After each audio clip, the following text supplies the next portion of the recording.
Major Ashish Chaturvedi, क्योंकि वो कह रहे हैं कि हम श्रद्धा, आस्था और सनातन का सम्मान करते हैं। इतना बड़ा महाकुंभ है, अयोध्या में बैठक हुई, 19 में बैठक हुई, अब भी बैठक हुई है। आपत्ति क्यों है विपक्ष को? क्यों विरोध कर दिया जाता है हर बार, कभी कैबिनेट के बहाने और कभी सनातन का? आशीष जी।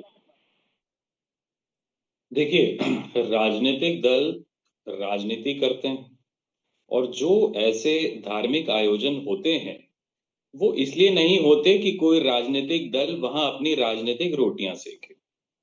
अगर आपको राजनीति करनी है तो आपके लिए सरकार है, सरकार का एक तंत्र है, सरकार की बैठकों के लिए एक जगह निर्धारित है।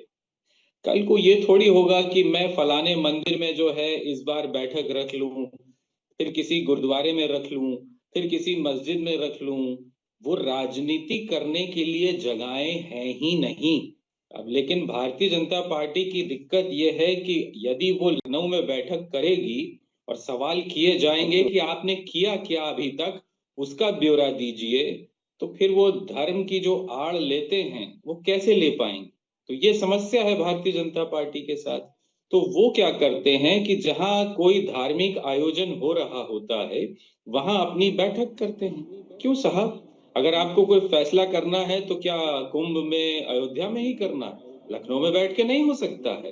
क्यों कर रहे हैं? वहां आप श्रद्धा से जाइए, वो बात अलग है, लेकिन बैठक वहां करें वो बात गलत है। और जहां तक व्यवस्था की बात है तो हम सब ने देखा है कि कैसे लोग खुले में इतनी ठंड में बैठे हैं, लेकिन ऊपर लेकिन लाइटें लेकिन लगी आशीष हैं, जी, ऊपर गलत क्यों आपको लगता है? अगर ठीक है महाकुंभ है, अगर वहां पे बैठक हो भी रही है, तो आपको ऐसा क्यों लगता है कि गलत है या इसका जो पॉलिटिकल माइलेज है वो ले लिया जाएगा? क्या ये डर है कि 27 की कहीं पिच तैयार ना हो जाए महाकुंभ के जरिए? देखिए, देश की जनता जब सरकार चुनती है तो ये थोड़ी ना चुनती है कि कौन से मंदिर में बैठक करी, कितने मंदिरों में अब तक दर्शन किया, उसका ब्यौरा दे दो।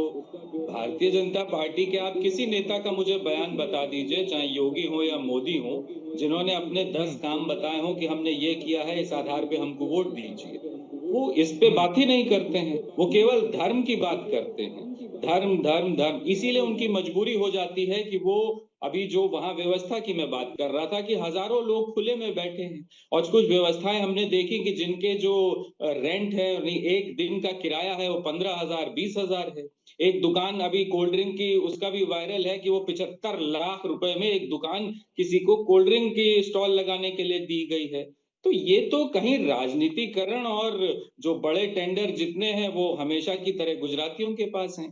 तो कुछ ये कहना चाह चीजें रहे हैं जो अश्विनी जी? गलत हो रही हैं, एक आम नागरिक को क्या फायदा हो रहा है? भाई आप हाँ, बैठक यहाँ अश्विनी जी करके, बताएं, और आप वो बैठक व्यवस्थाओं को करके लेके भी सवाल उठा रहे हैं। अश्विनी शाही। आप वहाँ बैठक करके दिखाते हैं तो आप कहीं ना कहीं एक गलत चीज कर रहे हैं, गलत ट्रेंड चला रहे हैं।